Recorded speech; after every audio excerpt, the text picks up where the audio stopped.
I promise I'm not here to be that guy that says, oh, the book was better. The book did it way better. That's not what I'm here to say, people. Now, I did end up reading Project Hail Mary earlier this year, and I was blown away by what this thing did.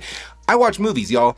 I do read books, but this thing did something for me. It made me feel something. It did something that I didn't know books were capable of doing, okay? So the bar to go see Project Hail Mary was very, very high. Did it deliver? Did it blow my expectations out of the water, or did it meet my expectations of what I thought a book adaptation could be? Let's talk about it. Now, if you aren't familiar with the story of Project Hail Mary, it's about these microorganisms that are eating the sun. So humanity across the globe has to get together to create a plan on what's going on and how to stop it from eating the sun, right? Well, Ryland Grace is the scientist slash school teacher, and he is dragged into this and basically sent to space to help save humanity. And what I love most about this story is that there is so much more to it than what I just told you, right? And what the story does is give us the present of him in space, doing his thing, trying to carry out this mission, but then they also go back to the past to see how he ended up there. What was he like before all this happened? And the great thing about this, that usually is kind of like a hindrance to other films, is when you switch timelines or perspectives, however you want to look at it, it kind of bogs down the story, right? It can hurt the pacing a lot of the times. But in this, you care because you care about Ryland right off the bat. He seems interesting, but you also care about his mission, and you care about if he's going to carry out the mission, whether he'll survive, all these other things. But then you go to the past, and that's where you really learn about him, about his character, about why he's up there, the stakes that he is bringing with him. Like, there's just so much to delve into. So every time that the movie was flipping perspectives of the timelines, I was all in. And typically when that happens, I favor one timeline way over the other, where if it switches over, I'm not that excited about it, you know, like I'm like, go back. We weren't done over there. But in this, I just really did enjoy both timelines, and I really think they nailed the pacing of we're not over here for too long to where you forget about what's going on over here and you stop caring. You care the entire time, but you're also happy that you're watching what you're watching. And speaking of Ryland Grace, Ryan Gosling knocks it out of the park with this role. Like, he really does bring this cool, nerdy, chaotic personality to this character of being the school teacher who it feels incredibly out of his element, but at the same time you buy that he knows exactly what he's doing, whether it's in the past and really kind of helping them figure out what's going on with the astrophage, which is what the microorganisms are called that are eating the sun. You buy that he knows exactly what he's doing and he's qualified to do what he's doing, but you feel it every single time that he feels unsure of himself. You know what I mean? And then you go to the present in the space and he's learning that he can do this, so he has to rely on himself. There's just a lot of layers. That's just a quick little rundown of kind of the dynamics that you get with the different timelines that he's able to bring. But when you have a character that feels that way, they have to act a certain way. They're not going to act sure of themselves the entire time, and you see just such a big difference in the two. So you see a character arc in the present day, but you also see a character arc in the past. And then you look at and you zoom out and you see the whole story and you see a character arc within that. It's just a really cool thing to see, and I don't think it's an easy thing to play the same character but in two different times of his life. And of course, we have to talk about the star of the movie, Rocky. When I was reading the book, I had no idea what to expect when he met the alien life form. And then when it was described in the book as this rock spider thing, that is the farthest thing from my mind, okay? Seeing it on screen come to life was incredible. And one thing I really loved about Rocky, there's a lot of things I liked about Rocky, but it was just so cool with the design of Rocky. It's exactly what it describes in the book, so good on them. But the practical effects and the puppeteering was great. I loved the kind of choppy moves that he had. And then they switched it to CGI for some of the scenes that they had to do that. But if you watch closely, it's seamless. It looks so seamless of he was moving this way before. Clearly, it's practical effects. And when it's CGI, he moves a little bit more smooth. But there were scenes in here where I was watching for that when I noticed that they switched between the two. I kept watching for it.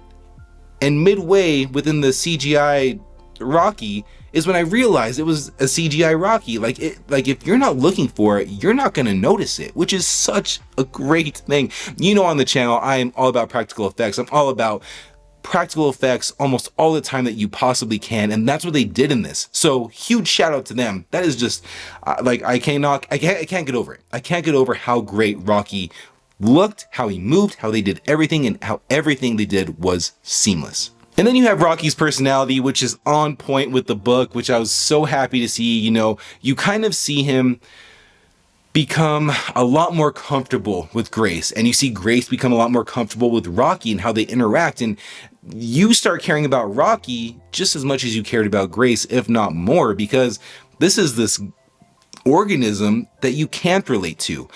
But at the same time, you can kind of look at him, I guess, as a pet, like a family pet of this thing that doesn't look like you, but you love it just like it loves you. And it's just such a cool, like, dynamic that they go through where you care about their friendship, you care about them caring about each other. Like, there's just so many layers to the story, whether it's Ryland, whether it's Rocky, or it's their relationship together because they're on the same mission. There's just a lot of layers you can really dive into with the movie, but also the book. And once again, they adapted that part of the book fantastic. And the other thing that was just a massive standout to me while watching Project Hail Mary, in IMAX mind you, is the visuals, the CGI. This is what I wanted to see in a big blockbuster movie. Once again, if you follow the channel, you know how many times I'm preaching, why does a big budget blockbuster movie with, you know, $200 million, like whatever, if you're gonna use CGI for backgrounds, for characters, for all these things, they need to look good. And we're in a day and age where most of the time they don't look good, you know. This movie looks good. This movie looks fantastic, and they don't over rely on the CGI because a lot of the scenes aren't really calling for it. It's close-ups of Ryland, it's close-ups of Rocky, it's them in the ship, which is all practical effects, which is another awesome thing. Practical sets, let's go. But then there are scenes where it zooms out and you see both of their spaceships, you see the planet, you see things like that. And that's where the CGI comes in. And it looks beautiful. And I'm just so happy to say I'm blown away by that because, once again, you don't get that often. So the CGI, the visual effects looked incredible. And it's not something that I was really expecting. Now, I know I'm saying a lot of great things about this movie and you're wondering, well, what's the bad? What's the bad? This is one thing that I want to know from you in the comments that have not read the book. Okay, because I'm going in there reading the book. I have this idea in my mind, and I went through the whole thing, the whole story with Ryland and having time to build up the tension. There are certain scenes in this movie, this is what I'm trying to get at. There are certain scenes in this movie, more so the back half, where things are happening and you go through the whole motion of you're with Ryland discovering something is going wrong.